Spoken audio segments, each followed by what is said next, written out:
Foram 3 anos de canal pra gente, enfim, fazer um vídeo sobre o Estúdio Ghibli. E pra não fazer um, fizemos 3. E esse é o nosso terceiro, onde a gente vai tratar mais sobre as características das animações.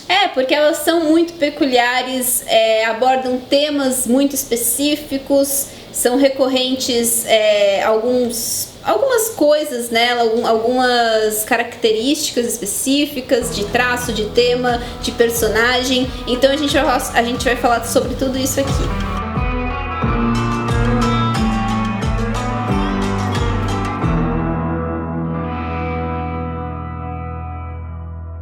Como a gente tá falando de animação, é quase impossível a gente não comparar o Estúdio Ghibli com o estúdio da Pixar, até porque o John Lasseter já falou que ele é amigo pessoal do Miyazaki, você percebe muitas das influências, e acho que a primeira força que o Estúdio Ghibli tem nessa comparação é em relação a manter uma essência de animações 2D, né, em 2 dimensões. Sim. Porque a Pixar já começou com o seu primeiro filme já em 3D, até porque era uma limitação que eles tinham na época. A Disney fez essa transformação agora, então é importante a gente enxergar algumas animações diferentes, e o Estúdio Ghibli adotou essa linguagem e não mudou até agora, né? Eu acho que isso é muito pela história deles, né? A gente fez um vídeo sobre isso, mas assim, eles tiveram uma motivação específica para criar os estúdios Ghibli, e eu acho que isso é muito condizente com essa motivação deles, né? E que você vê que os anos foram passando, as tecnologias foram vindo, e eles decidiram manter o 2D, né? E, inclusive eles usam um software que é específico para juntar as animações que são desenhadas e as animações digitais, né? Então é bem legal ver como eles se mantiveram nessa raiz mesmo, e nesse traço que é muito que marcou uma característica mesmo desse estúdio, né? Não, e eu acho mega importante também ainda ter essas animações 2D, apesar do Estúdio Ghibli não fazer filme há alguns anos. Eu acho importante eles passarem essa mensagem para outros estúdios também explorarem esse tipo de animação para diferenciar também no mercado. Porque hoje a Sony faz animação 3D, a DreamWorks faz animação 3D, Disney, Pixar com a animação 3D, então meio que visualmente se torna muito cansativo você assistir essas animações no mesmo estilo. E outra característica mega importante, continuando falando sobre as animações, é como o Estúdio Ghibli ele é muito corajoso em explorar não só temáticas, mas também traços diferentes. Sim. Né? A Pixar se manteve no 3D, não explorando algumas coisas, lógico, evoluindo em várias outras, mas o Estúdio Ghibli ele tem diferentes tons de animação. Sim. Então, se você assistir o Castelo no Céu e a Viagem de Chihiro, eles têm o mesmo traço, mas ainda assim é muito diferente. E lógico que a gente tem os mais diferentes, que são Os Meus Vizinhos Yamada e O Conto da Princesa Kaguya, que são ali estilos de animação mais diferenciados. E eu sempre acho que é muito condizente com o tema que eles estão tratando, assim. Exato. Não é algo gratuito, né? Não, eu acho que tudo conversa, na verdade, né? Então você pega, por exemplo, Princesa Mononoke, que foi um filme de mais investimento, é um filme até mais intenso, mais forte, violento, e se você compara com Princesa Kaguya, por exemplo, que é um filme mais doce, é um filme diferente, até com o Memórias de Ontem também, que é outro tipo de animação, é muito mais os traços de quando ela tá na memória, sabe? Sim, aquelas ambientações de quando ela tá na memória. Então eu acho que esse tipo de linha de traço, de desenho, tudo vai muito com a história, com o tema, com o tom do filme.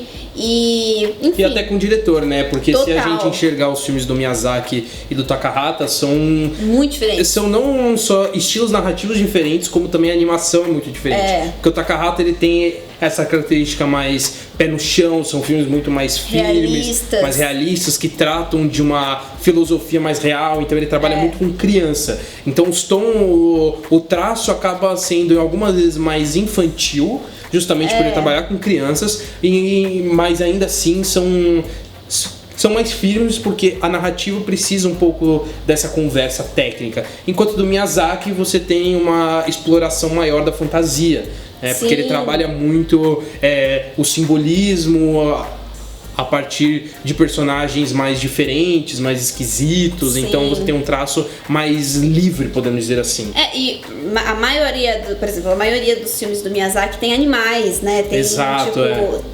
animais e seres fantásticos estão mais presentes nos filmes do Miyazaki do que do Takahata. Então isso também, eu acho que influencia um pouco em como você vai criar esses seres e como eles vão conversar ali com os seres humanos e tudo mais. Conversar no que eu digo de estética mesmo. Né?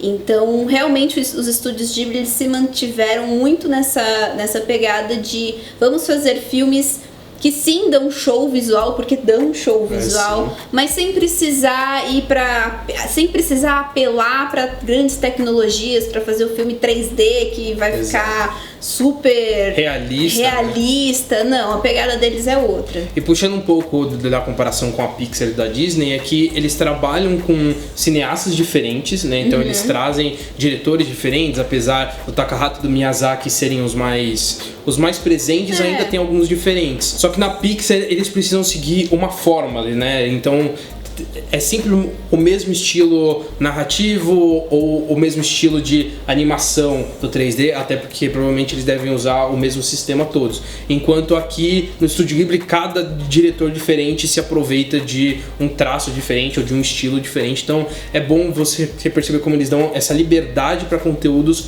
originais. Inclusive o Estúdio Ghibli nunca teve uma sequência de um filme, verdade. Coisa que a Pixar já acabou explorando. Mas apesar dessas diferenças entre os dois cineastas e dos dois filmes, a gente tem algumas temáticas que são constantes. Uma delas que eu acho a principal assim é o conflito entre o homem e a natureza. Sim. Que eu acho que isso é muito explorado no cinema japonês, principalmente nas animações, assim, a gente percebe em outros animes como isso é bastante explorado, até por causa da guerra, eu acho bastante que tem esse motivo. E como eles trabalham isso de formas diferentes. Na Princesa Mononoke é de uma forma muito mais clara e muito mais direta, né, esse conflito. Só que em outros filmes você tem isso de uma forma mais metafórica ou mais indireta, mas sempre com a natureza sendo muito participativa, né? Com certeza. E não só uma relação de conflito entre o homem e a natureza, mas também de respeito e de carinho, de harmonia entre os dois. O próprio meu amigo Totoro, né? Eles vão para um lugar, assim, os espíritos da floresta.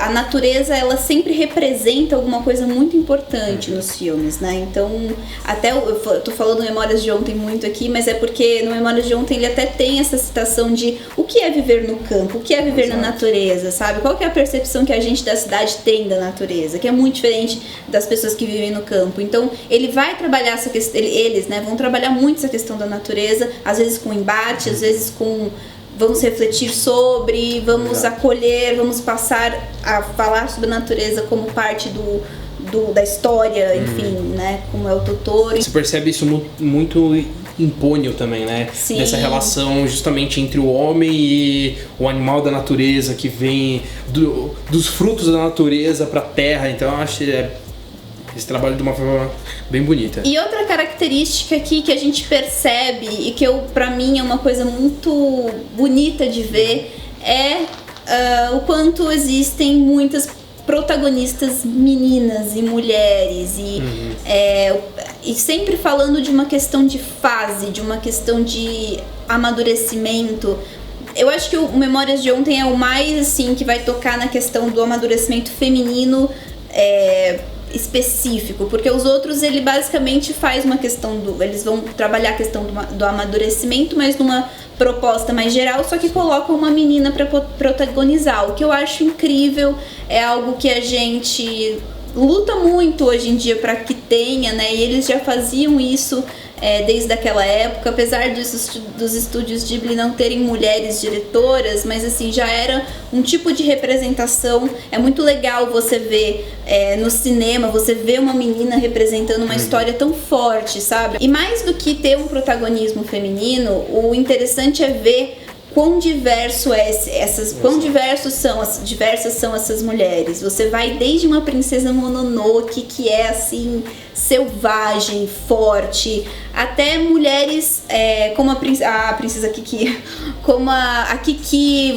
que são mais doce. Você tem as meninas do Totoro, você tem, esqueci o personagem do Memórias de Ontem, mas você tem ela, que é uma menina super também pra frente, né? Você tem muita essa questão do casamento no Memórias de Ontem, que ela fala muito das ideias que já são mais pra frente, sabe? Da sociedade, assim. Então, é muito diverso o universo feminino nos estúdios Ghibli, e isso é muito legal de ver, mulheres sendo representadas de diversas formas. Aqui, apesar de alguns filmes do estúdio Ghibli terem um protagonista mais masculino, a personagem feminina ela tem sempre uma importância muito grande na narrativa. Por exemplo, no Castelo do Céu, por mais que a princesa, no caso a rainha lá daquela cidade, ela não seja protagonista, ela é muito fundamental no caminhar da história, ela que conduz, ela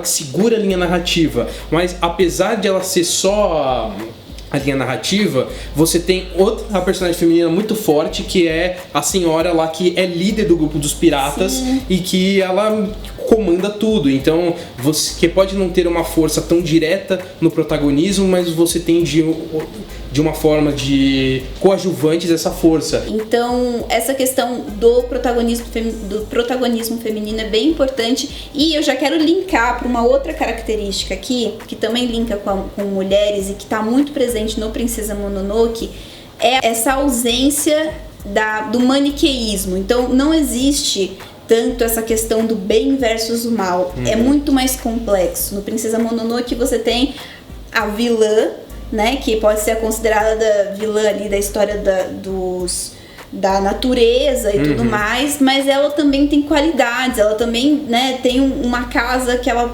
cuida daquelas pessoas. Exato. Então, assim, também é uma mulher de diversas faces, né, que é tão boa quanto é boa num sentido, é má em outra. Então... Não, e ela meio que comanda um grupo ali de mulheres que cuidam da cidade, né? Elas são meio que as guardas ali. E existe até uma certa brincadeira que elas fazem com os homens, que acabam tendo um pensamento muito mais conservador, e aí existe esse conflito.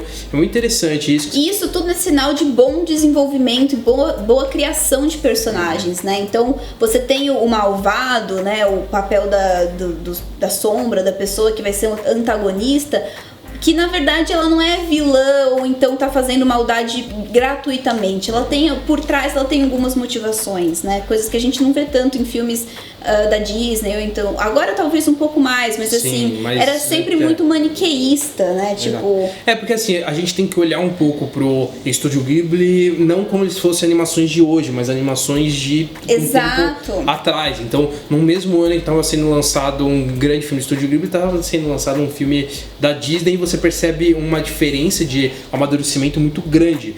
Porque os filmes da Disney seguiam essa linha mais clássica de história, enquanto o Estúdio Ghibli ele ia completamente fora da curva, e eu acho que foi isso que conquistou também o público, né? De um olhar mais diferente para algumas histórias mais simples. Mais humano, né? Um olhar também. Mesmo por mais que seja fantasioso, você consegue ver um ser humano diante de uma situação fantasiosa. Isso que é muito bonito de ver. Exato. Então é isso, gente. Finalizamos aqui a nossa sequência de vídeos do Estúdio Ghibli, esse estúdio que a gente leva no coração de uma forma muito bonita, assim, com todo o peso que as animações trazem. E comenta aqui embaixo se vocês têm alguns temas relacionados ao Estúdio Ghibli que vocês querem que a gente faça, porque a gente vai ter o maior prazer em fazer, ou alguma crítica de alguma animação, exato.